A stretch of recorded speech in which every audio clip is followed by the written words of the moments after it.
thing about recruitment in agency world is it's very easy to explain. It's just incredibly hard to do. You see clients and candidates say it's not rocket science, and that's people on the outside. But what breaks my heart is people on the inside saying that. What you're saying is it's child's play. It's easy. Anyone can do it. Anyone who's been a recruiter for 5 minutes knows it's not easy. Greg Savage is one of the top recruitment leaders in the world, who has taken agencies from a startup to over $100 million in sales. You've really got to work out which part the tech does better than humans without harming the candidate and the client experience, and which parts need to remain human, even if they're augmented by tech. I remind them that just because something can be automated is not necessarily a good reason that it should be automated. Welcome back to Decoded. My name's Alfie Whattam, and this is the show where I speak to experts about what it takes to build great teams and companies. Make sure that you click the follow or subscribe button for more great content like this, and I hope you enjoyed the episode.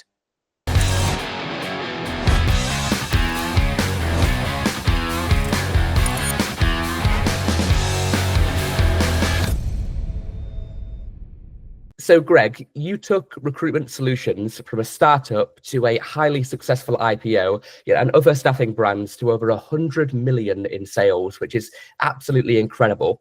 So what are your key pieces of advice for someone leading a recruitment business? What would be like the couple of things that you'd want every recruitment entrepreneur to know? Thanks, Alfie. Yes, well, it is true. I've been involved in 3 companies that have gone from startup to over 100 million. Recruitment Solutions was the first one, and we took it to an IPO. It was the 4th recruitment company in the history of Australia to list. I'll start by answering your question with something I hadn't intended saying, but it's very relevant. That sounds as though I've got some superpower because not many people have done that. But the truth of the matter, I have one major superpower. I am good at hiring people better than me. And that is not false humility. I'm really, really good at managing a business, but the key to that is hiring people better than you to do the jobs that you need them to do. So the credit for the success of those businesses is obviously spread across a lot of people. My role was probably being involved in the hiring of some outstanding people, and then keeping that group together, motivated and focused. So there's a lesson there for owners of, Alfie, I'm sure you know this. If you don't know the stats, intuitively you'll know this. In our industry, by that I mean the staffing and recruitment industry, is worth $650 billion worldwide. Billion. That's what companies spend on the staffing industry. But most staffing companies, and I know you work for Hayes, and that's an exception, most staffing companies have less than 10 staff. So we've got the giants, the Hayes, Robert Page Walters, the big European ones and the big American ones. And then we've got a few medium-sized ones, but mostly they're small companies, and they don't know how to grow. And so I think the first thing that, in answer to your question, how do you scale a business, or what's the advice? The first bit of advice is you've got to work out what you're trying to achieve and in your business. And a lot of people break out on their own because they're sick of perhaps the bureaucracy of a big company. You may have done that, or they find themselves at a loose end. They don't like their boss. They want to earn more. And so they start around their kitchen table, and then they hire a couple of people and they move into an office. And then all they do, and by that I mean they do a lot, but they work hard. But they don't, if you ask them, and I have done thousands of times, what is your plan? They say, I want to be successful. But what is that? Because you can have a business with just you and 4 people, and you could bill, in Australian terms, $2 million a year, and the owner could make a lot of money. But the owner would not have an asset to sell, and would be doing the same thing for the next 25 years. Now, that's fine. There's nothing wrong with that, as long as you know what you're doing. Somebody else might want to build a company that is sustainable. And so I differentiate between lifestyle businesses, which doesn't mean you're cruising, drinking martinis. It means it's small, it's compact, it might be very profitable, but it does not have an asset value. And then a sustainable business, which is where you are actively consciously saying, I'm going to build something that a company will buy. and that might seem a very obvious distinction, but many people don't have that plan, or some of them have some grandiose plan which is really ridiculous, and I admire it. But a lot of people have sat opposite me on the day they started their business and said, well, I'll have 100 consultants in 18 months. And I'm like, mate, let's start with something achievable and go step by step. And so then I think if you're going to build an asset, you have to understand what a buyer values, which is another whole topic. But annuity revenue, by that I mean contract and temp revenue, is valuable. A second tier of management, so it's not all dependent on the 1, 2, or 3 owners. Sustainable process that everyone follows. Multiple fee earners, good margins, sustainable clients. There's a range of things. So you need to have that. And I think the biggest tip I'd give is I'm a huge believer in the power of planning. And these are things I've learned. They weren't instinctive to me. I'm a people guy, a talker, a doer. I'm kind of emotional. I can influence people for the greater good. You know, that's in my DNA. But planning, it sounds like something an accountant should do. No disrespect, but actually, planning keeps you accountable if you're going to grow your business. And I think there's 3 levels of plans that I encourage. You just need these 3. The first is a vision, and 3 years is enough. Planning 5 years out, forget about it. You know, 3 years is ridiculous, but 3 years is at least 36 months, and you can say, right, in 3 years, and there you have a statement that says we're going to grow from 10 people to 25. We're going to branch out into IT recruitment. We're going to grow our temps from 50 to 150. It's a vision, and we're making a profit of $2 million. I actually think that's nice and helpful, but it's the least helpful of the 3. The next one is what I call a Christmas Day plan. Now, it doesn't have to be Christmas Day. It can be New Year's Day. It can be any bloody day. But it just needs to be anything between 8 and 18 months away. Okay. Maybe not as long as 18. So let's say it's March. I'm around the table with the team. The Christmas Day plan says in 9 months. So that's our vision. It's up on the wall. It's all grand. But in 9 months, we're going to achieve these things. Christmas Day. We're not actually going to get together on Christmas Day, but let's say we did. Sure. What will we have achieved? Well, if we're going to grow our temp business according to the vision, we have to hire a temp manager. Right. Who's accountable for that? We have to get a new ATS in. And by the way, we need an AI enabled. So who's going to take responsibility? And if you've got responsibility, Alfie, then you're going to present us with 3 options in 3 months and have demo them to us. Tangible action steps. It's so powerful. And then you come back a level and you have what I call 100-day sprints, which is a quarter, which is right, Alfie. You said you're going to grow the temp business. You have to do 2 things. You have to hire a temp manager and you have to hire 2 recruiters. When are they going to be done by? 100-day sprint. Very, very powerful. And when I've introduced that into until recently, I've been on the board of 16 recruitment companies. I have been for 10 years, mostly. I've cut that back because I'm wanting to do other things. I've still got 6. And when I've introduced that kind of thinking, it's revolutionized the outcomes because there's nowhere to hide. If you only have a vision, it's like, yeah, well, it's 3 years, 5 years. It's just meaningless. But if you've got a Christmas Day plan or any day you choose, it's not a religious, suggestion. It's just something that's under a year away. And then you've got a 100-day plan and people leave the room and then they're accountable. Accountability is the big secret. We're going to talk about it. So I think strategy is key, but execution is what differentiates successful owners to those who just talk. And they mean well, but man, the amount of talk I've heard that's never gone anywhere. 2 other things I'll mention that are fundamental to success. And the first one is, even though I am more of a people person than a numbers person, I've learned that you cannot manage what you do not measure. I am a huge believer in measuring and then acting. So, for example, many people who own recruitment companies that have a temporary business do not know what their temporary margin is, the percentage. They know the dollars. They know, hey, we made $100,000 in temp margin last quarter. I say, what's your percentage margin? They don't even know the difference between the margin and a markup. She's kind of like not knowing your left foot from your right foot if you're running a temporary business. And they don't know things like their GP per recruiter. They don't even know how many jobs they fill out of the number of jobs they take. Honestly, I ask these questions all the time. So what's your hit rate? Oh, we fill 1 job out of 2, and then I run the stats. Oh, mate, it's 1 out of 5.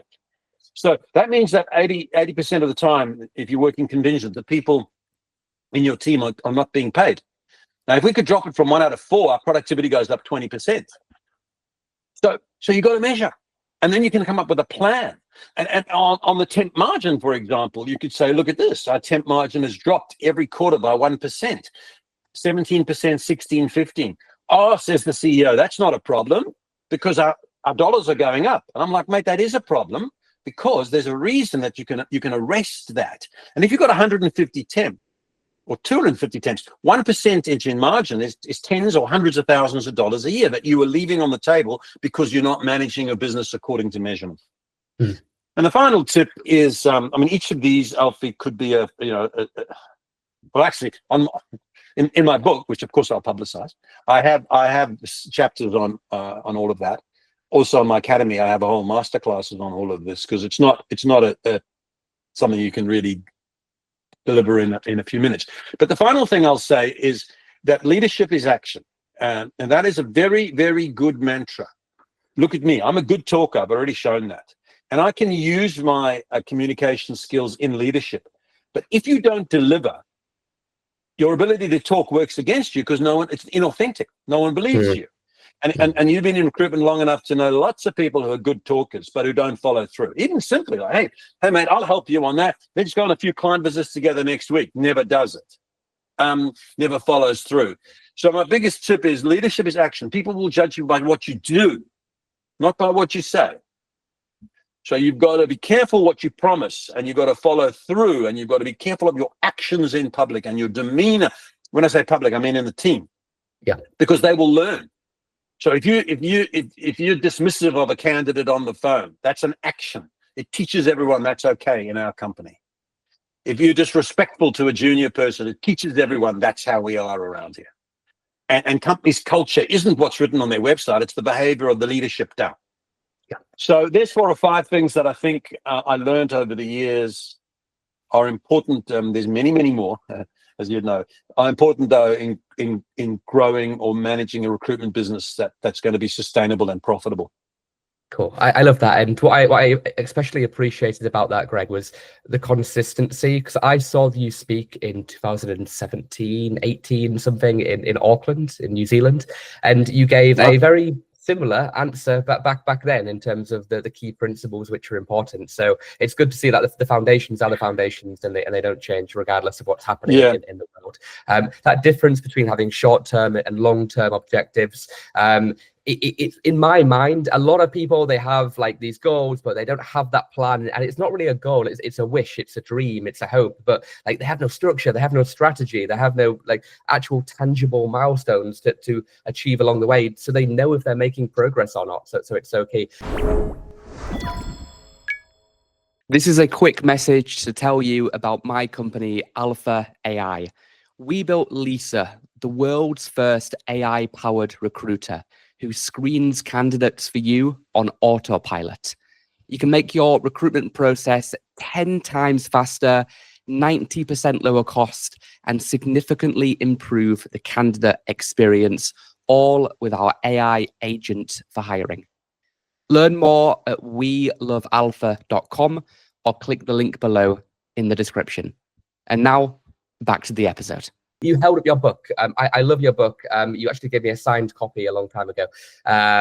But yeah, you won't remember. It was an event I saw you speak at. But what are a couple of savage truths that every recruitment consultant should hear? So we've talked there about from the leadership perspective. What if we talk about from the individual biller perspective? What are a few things that are important that you think every recruiter should be focusing on?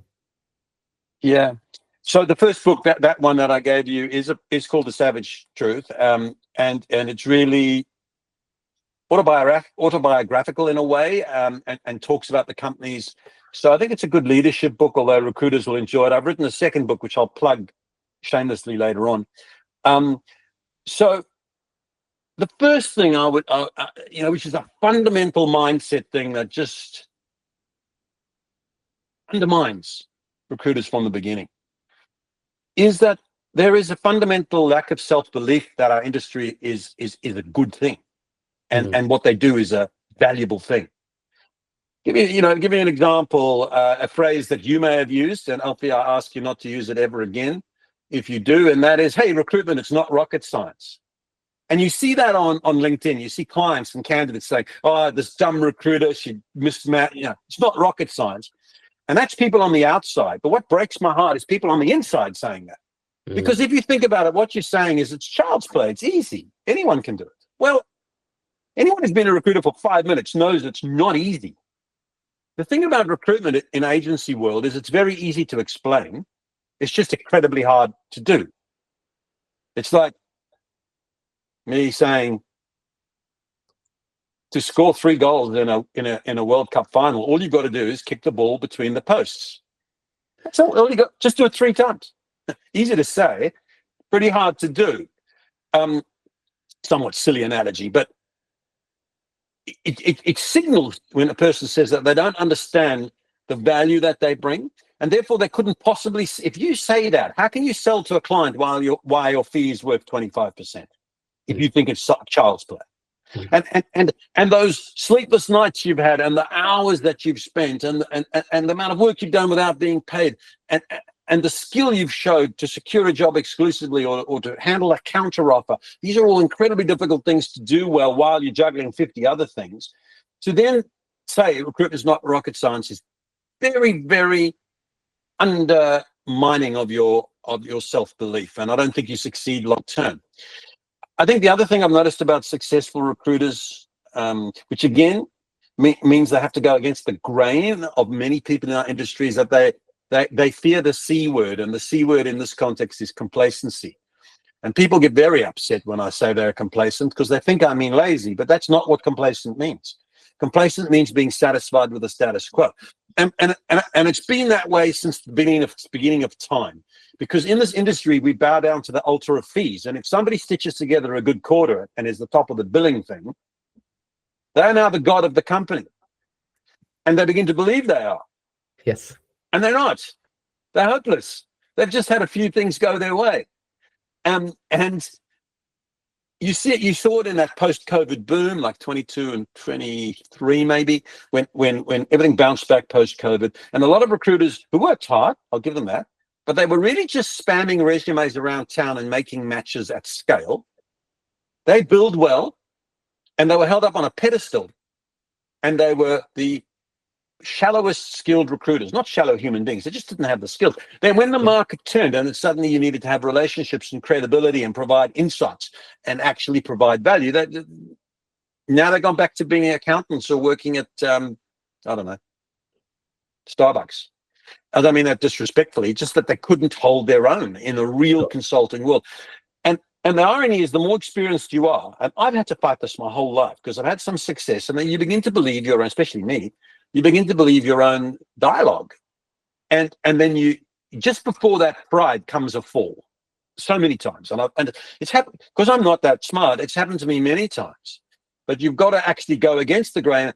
I use the phrase, you need to be paranoid. And I think good recruiters are paranoid, not in a mental health sense, but that you're always saying to yourself, what don't I know?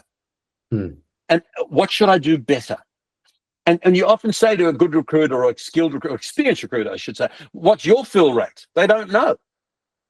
So how can you get better? If you don't know you're filling 1 job out of 4, how can you take the steps to improve that to 1 out of 3? If you just believe your own PR and the accolades you get, I was at a company event the other day, and big company, and their perm biller got a big prize. And the billings of that woman, and there's nothing about her, she's only 2 years experience, she got the highest billings in a company of 100 staff. Honestly, with most of our clients, what she billed, she wouldn't have even got a job there. But in their company, they held it up as superb. And I'm like, mate, she'd be fired anywhere else. It's not about her, she did it, but their calibration, because they had allowed the standards to slip. So constant upskilling, fueling your skills briefcase. And in this era now, I mean, I know you're interested in AI and well, most recruiters and most recruitment owners are hiding from the tech. They don't understand it. Like they're building a narrative that they inherit off absolute bullshitters on LinkedIn, because, you know, and you're not one of them, Alfie, I know, but the AI's world is full of AI snake oil salesmen. They're selling automation, they're selling absolute crap. And there is some magnificent tech, and it is the future, don't get me wrong. But in the meantime, it's like the Wild West out there. There's no rules. And if you don't make the effort to understand how it's going to work, I've had to do that. You know, like in March this year, I went around the UK and did a speaking tour, and it was on AI in recruitment. It was a half-day masterclass. Well, when I accepted that tour, it was 6 months before, I knew nothing about AI. I made it my business to learn, right? I made it my business, not because I'm clever, but because if I'm going to be an advisor and have people like you ask my opinion, how can I possibly in this day and age not have a point of view, informed point of view? So other things, a couple more quickly. No matter how experienced you are, I would say a big truth of recruitment is that making assumptions will hurt you, and it ties in with complacency. So, I mean, I literally, if you talk to a candidate at 6 o'clock on a Monday night and she says, "I'll accept that job of yours tomorrow if it's offered at 100,000," and you do all the questioning, is anything else happening? Are you sure? Counter up, you do all that, and she says, "I'll accept it." If you assume the next morning that is still the case, you don't understand recruitment, because the next morning, so many things could have happened. At 6:15, another agency could have called her and got a better job. At 6:30, her dad called her and said, "There's a recession coming, don't change jobs." At 7:15, her boyfriend called her and says, "We're moving to Queensland." Whatever. If you've been in recruitment, you've heard all these things. Yes. So you don't make assumptions. The smartest question in recruitment is, has anything changed since I last spoke to you? It's a brilliant question. And then you listen. And if the answer is, no, well, yes, something has changed. And you need to dig in and find out, because knowledge is power. So that's a big one. The other thing I like to remind recruiters is not to lie to themselves. And by that, I mean, I've had a bad year, but that's the market. You know, the candidates are idiots these days. They ghost you. I mean, those things might be true, but it allows you to hide from the fact that you are accountable for your results. Other lies people tell themselves, my client loves me, they'll never use anyone else. This is just foolish talk. Yes. And what it does is it just sets you up for failure. Finally, well, two things quickly. I believe that, and this is interesting in the context of AI, I believe that there are moments of truth. I call them moments of truth in recruitment, which are the moments where a good recruiter can influence the outcome. So it's quite easy to get AI to send candidates a automated message saying, "Hey, we've got this job for you with ABC company in North Sydney, whatever, 100,000. Are you interested?" Candidate clicks no or doesn't reply. That's the end of the conversation. But if I call that candidate and I know her, and I know her hot buttons because I've interviewed her and I know what she's looking for, if I believe the job's right for her, there is every chance by the end of the conversation she will go to the interview. And that's a moment of truth. There's hundreds of them. The counter offer, the client saying my top salary is 100,000, couldn't pay more. Well, a good recruiter, by the time that conversation's finished, has got it up to 120. It's not to say they're going to fill the job at 120, but if that's what the market rate is, they've consulted. And AI can do a lot of things, but it is going to struggle for now. To make a prediction about what might come is fearsome. But for now, it can't automate empathy and understanding and listening and persuasion skills based on credibility, right? I'm not just talking about a used car. I'm talking about based on credibility. So I've got a relationship. Maybe I've placed this candidate twice before. And if I say to her, I don't think that's right for you, I think this is better, she's going to listen. She's not going to listen to AI necessarily. So there are 3 or 4 or 5 of them, Alfie. There are hundreds. And that perfectly plays into my second book, which is 128 chapters, short. Each one of them is a skill, competency, or mindset for a great recruiter. Personally, I was a good recruiter, but I wasn't a great one. There were not most, I don't know. I was good. You would have hired me, but there were many better than me in all the companies I worked for. But I've learned from them and from myself, and it's all in that book. So that's ideal for a recruiter. So these are all off my website. Cool. I learned a lot of what you're saying here from my experience in the industry, at Hayes. I know that you spent 4 years at accountancy personnel placements, which later became Hayes as well.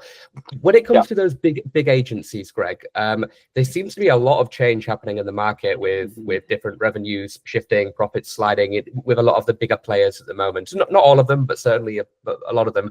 Do you think those big brand names will just continue to dominate the industry, or do you feel like those exciting new challenger brands will eventually break through, and in a couple of years from now we'll be having conversations about some brands being the market leaders who perhaps most people don't even know about today? Yeah, it's a fascinating question, and my view has changed in the last 3 or 4 months. I've noted, and you have too, that the results of these companies have deteriorated significantly.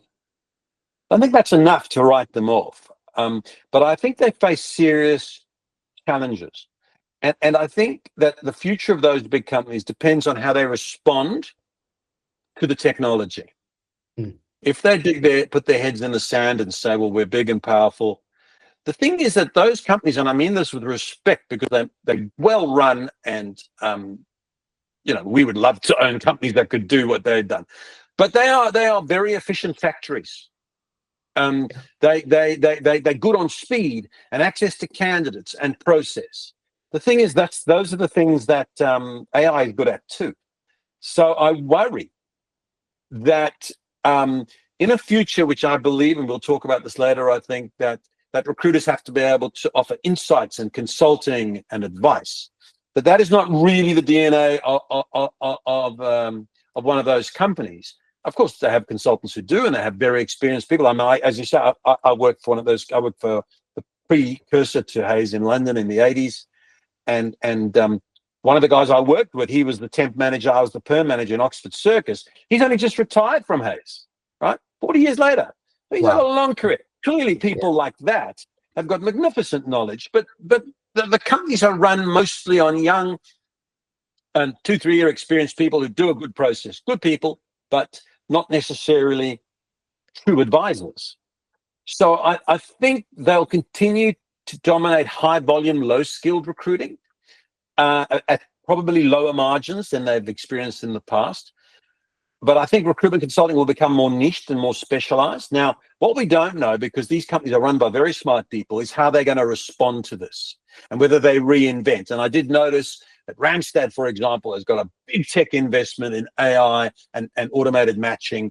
And they've got a plan, they're probably miles ahead of what I'm saying. I don't know.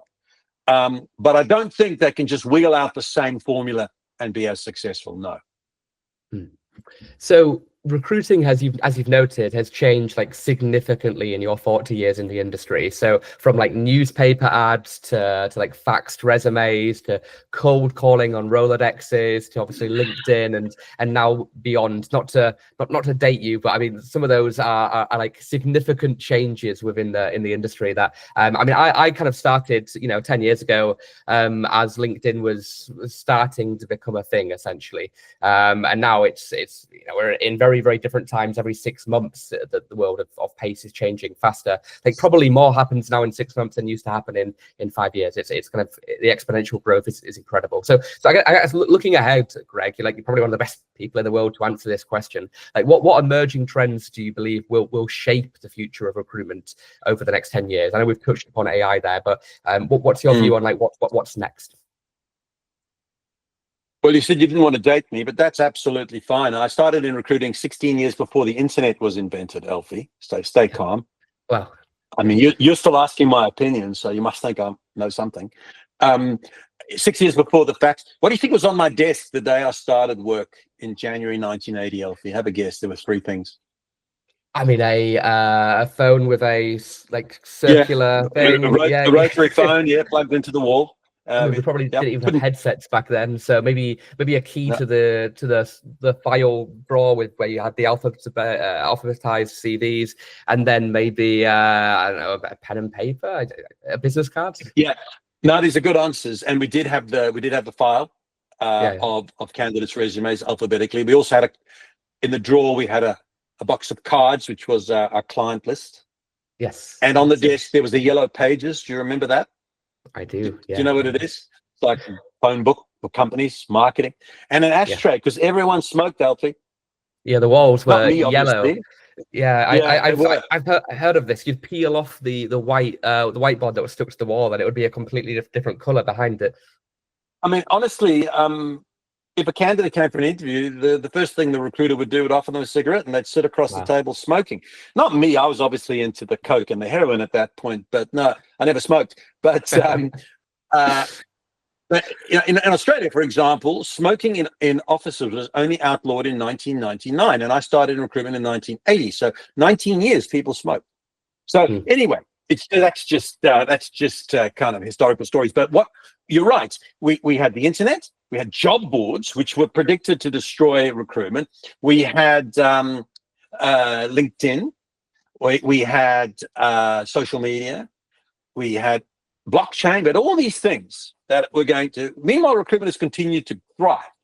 Okay, yep, it's tough at the moment, but it's yet to be seen whether that is economic or structural. I think you've asked me what's the future. Making predictions is a fool's game, so I do it all the time. I would say, though, if anyone listening to this is a leader of a recruitment company or a talent acquisition leader, this tech revolution or evolution is the biggest leadership challenge you have ever faced. I would say it's the biggest than anything that I've seen, even the invention of the internet. And I believe that unless those leaders double down on understanding what's happening in the market so they can make the right decisions, hire the right people and train them accordingly, recruitment companies will fail and corporates will fail to attract the best talent. I like to say, and it's a smarter statement than it at first appears, and I say it to tech bros like yourself. You're a recruiter first, so you can still be loved. But the tech bros who come to sell their tech to me, they've never worked in recruitment, they don't understand it at all. I remind them that just because something can be automated is not necessarily a good reason that it should be automated. And that is a very smart statement because to me, we're going to see a lot of people who are going to go one of two ways. They're going to ignore the tech, double down on recruitment's a human game, it'll never change. And they will get left behind because big parts of the job will be automated and they'll be beaten by far more efficient companies and better recruiters who've got better tools. On the other hand, you've got those who say automate everything. And I had a guy come and see me the other day and he said, my tech is so good, we know whether one of our candidates has had a child in the family and it automates a congratulations note. And I said, mate, why the fuck would you do that? He said, it's efficient.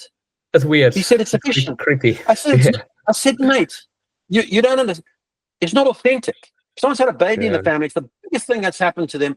You've got to put your arms around them figuratively in a human way and say it's exciting. You've got to build rapport. You've got to, it's like the Commonwealth Bank of Australia, right? They, for 20 years, they've been sending me an email on my birthday to wish me happy birthday. And every year I hate them more because I know they're not wishing me happy birthday. It's a mark. You see these tech guys that don't know the difference between authenticity and not. So those are just little anecdotes, but what I'm driving at here is you've really got to work out which part the tech does better than humans without harming the candidate and the client experience. And there are big parts of the job. And which parts need to remain human, even if they're augmented by tech. So I think that is a big trend that people are going to get wrong. I think people are going to go, very binary, all human or all tech, and I think that's not a mistake. I think the phrase I like to use is that I think the future of recruitment is a marriage of art and science. And the art is the influencing skills, the listening skills, the questioning skills, the consulting, and the science, it's just a grandiose word for the tech. And knowing what to automate, knowing what not to automate, and then knowing what skills recruiters need to thrive going forward. And frankly, there are different skills. There's a lot of recruiters who made a lot of money out of being very good at matching and logistics. Well, that will be automated. So it's the other things. To answer your question specifically, and this is a straight out prediction, which, in 5 years, you might say, wow, that guy was smart, or you might just be laugh at how stupid I was. I think that executive search will continue to thrive because it doesn't rely on databases of candidates. It doesn't rely on screening candidates. The candidates are not looking for jobs. They are approached. And I don't think that's going to be easy to automate if you're looking for the CEO of BHP. I think it's networks, it's nuance, it's influencing skills, it's contacts, it's building relationships. Sure, parts of the executive search process will be automated for sure, but I think that process of recruitment, which relies on insights, knowledge, networks, people, credibility, trust. Like I train people on recruitment. I don't do it very much anymore, and I know thousands of recruiters, and thousands of them know me. Well, if I called that person and said, "I've got a good job for you," I would have a much better chance of getting their interest than Joe Blow, right? Not because I'm a better recruiter, but because people know the recruiter might know who I am, and that's going to, Now, I kind of bungled that analogy. What I mean is, if you've got credibility in a niche, it opens doors that are otherwise unopened and which tech cannot open. In actual fact, if you look at, say, sourcing at the moment, people are saying you can automate sourcing. Well, you can. Problem is, good candidates are being absolutely flooded with unsolicited approaches, and they're not even reading them. So now, ironically, I reckon sourcing is going to go back to 1990 with more human outreach. Anyway, back to my future. So I think executive search and that style of bespoke service, which relies on insights, will thrive. I think temp and contract will thrive. A lot of it will be automated, and a lot of the lower level will be almost completely automated. But we're heading to a world of where the gig economy, where I perceive a world where you may be in the future, and the next generation, your children or whatever, they will have 3 or 4 jobs at the same time. I think it's going to be fragmented. We've already got words like fractional CEOs and all the rest of it. I think I think the traditional career ladder, I probably had 5 or 6 employers in my life, if that, but lots of jobs, but in that, but I don't think that's going to be the go. I think it's going to be much more skills being brought in when needed. That lends itself to the temporary and contract business. I think it'll be large, but I think it'll grow, and I think it'll still need recruiters because it's so immediate that if a temp's due to start at 9 and it's 5 to 9 and they phone and say my baby's sick, I don't think tech's going to fill that job. You need a person who can call in a favor. So I think I think the part of the industry that is going to be most impacted negatively is good old-fashioned multi-listed contingent permanent recruitment, because that's where you know what it is. It's where a client gives a job to 4 agencies and virtually pits them against each other and says, "Race, send me." That spamming of resumes, that I don't think that will continue to thrive, because it basically, most of what a recruiter does can be automated in that part of the job. So I see that, and you touched on this, that executive search model will come down the market, and you'll have specialists, deep knowledge specialists, who are handling mid-level jobs, but they'll only take them exclusively. They'll only take them on a bespoke methodology. And clients will still come to those people, particularly in a candidate tight market, because they have access to candidates that clients, a lot of tech people say, but tech can screen, but they don't understand that there are a lot of people who are available to change jobs who are not looking for jobs. Every recruiter knows that, right? So they're not applying to job boards. They're not going to come into your screening process. But if someone tapped them on the shoulder and had a good conversation with them, they would be open to a conversation and maybe a move. In fact, most jobs in the world are found that way. Recruitment, the process of advertising, etc., is only a small part of it. So that's what I'm predicting for the future. If I had to, I will put parameters around that. I don't know. Yes. I don't know, but I think what I've said is logical, and from what I see, is not a bad punt. If you ask me in 6 months with new tech that's come out, I might say something different. Sure. Yeah, like the worldview is constantly evolving and changing. Like I don't believe AI will replace recruiters or most recruiters, but I do believe a recruiter using AI will certainly replace a recruiter who doesn't. And like we can embrace this and become superhuman, or we can ignore it and get left behind by the dinosaurs. And you're right, there'll be a large element of transactional recruiters who like AI can already automate what these people are doing, but the exec search, the true specialists, they're doing the things which you very rightly said that are very uniquely human. The building of the deep relationships, the asking about the child from a place of authenticity and genuine like relationship building. Like the moment you try and automate a birthday reminder on an email, it's the moment that like it goes too far and it starts to fall apart. So I'm with you. Absolutely. I'll tell you another story, Alfie, of a tech. He said, so our tech's good, and we can search 100 resumes, we get a short list, and of course we automate all the you've been unsuccessful.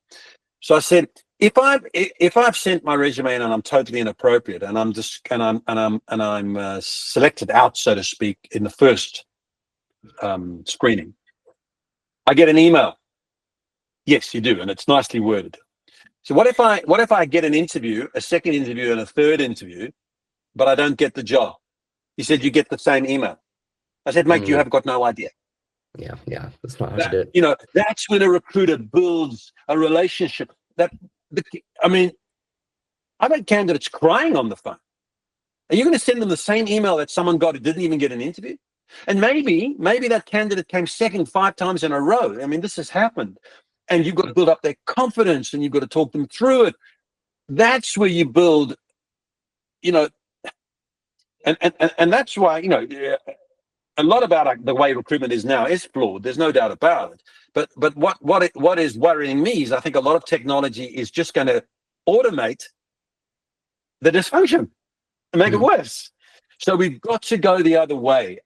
Use the tech in the right things, but actually get more human, because I think just as we step back, AI is going to invade all aspects of our lives. And I think authenticity and humanity is going to make a comeback, because you and I you go on TikTok or Instagram, and you see these. I saw a video the other day of a city in Malaysia that I've been to being swamped by a tsunami. I was like, fuck. And I got on the news. It wasn't true. It was just AI. And so we don't even know what's true anymore. Yeah. And that will happen in recruitment. And so people are going to value authentic advice from somebody who knows what they're talking about. So, I really think that actually, on your point, you said about an AI-enabled recruiter, I think our industry will grow and thrive, but I think there'll be less people working in it. So, because a recruiter could be much more productive with really efficient technology. So, I don't know what, if 400,000 is the good billing result for a recruiter in a year, and I'm just using the dollars as an indicator of what I'm talking about, I think that same recruiter with help from tech will bill 600,000. Yes. Because they will not spend their time. I mean, there's plenty of recruiters who spend all their day looking at resumes and sifting through and shortlisting. That won't be necessary. But some of those recruiters don't have the skills that will be needed. So that's a concern. Greg, this has been super useful for anyone that's leading a recruitment business or working as a recruiter, or just people like myself that are in this world in some capacity. If people have enjoyed this, I know that you've mentioned the books, but perhaps the academy you could talk about, like where should people go to after this? Yeah. Look, I don't do these things to plug my stuff, but I actually do think that a couple of resources. You can go to my website, which is, you just change the URL. It was gregsavage.com.au. That will still work, but it's called the SRA, THESRA.co. And on there, you can sign up to my blog. I blog every week, and I've blogged for 15 years. And I've got 30,000 subscribers, and I think that's because the stuff is useful. So you can get that. There's also on the blog a drop-down menu that I think it's called Free Resources, and there you can access ebooks, video, very comprehensive material on a wide range of topics from a leadership and a recruiter point of view. They're free. You just download them. So there's that. You can also get one of my 2 books, or both my books. I really do think if you're a recruiter, you'd want a desk recruiter, you want to read Recruit the Savage Way. And you can get them off my website or from Amazon or any of those places. And my academy, well, you saw me in Auckland 10 years ago. You said, well, I've been training recruiters for like 100 years, it feels. And I've been keeping myself updated. And there's 250 hours, I think, of training for recruiters and recruitment leaders, including directors. Most of it is from me, I think 80%, but there's 9 other leaders on the platform. And on my website, you can look at the contents, you can look at how it works, you can see a demo, you can see the pricing. And I really encourage people to consider that. One of the things that frustrates me, and not because I've got a training academy, but it frustrates me, is that the market's got tighter, companies' revenues have dropped. So they quite rightly are being very mindful of their expenses, but they're cutting training. Now is not the time to cut training. Now's the time to really, you can't just say to your recruiters, get on the phone and win business. That is a ridiculous thing to say. They haven't got the skills. And by the way, no one picks up the phone. So you need tactics to help them to business develop and all the other things that are changing. So, whether it's my academy or not, you need to train people. That's the right thing to do, because it's going to, even if you're just thinking commercially, it's going to make them bill more and keep them wedded to your company. So you need to support people through these changing times. Yeah. Greg, thank you so much. That was awesome. Thank you very much, Alfie, and good luck with all the things you're doing. And thank you for having me on your podcast. Thank you so much for watching. Make sure that you click the follow or subscribe button wherever you're watching, and I'll see you in the next episode. Introducing Lisa, the world's first AI-powered recruiter. She's an AI agent who works 24/7, screening candidates on autopilot, conducting interviews in 30 different languages, uploading all the best candidates to your applicant tracking system.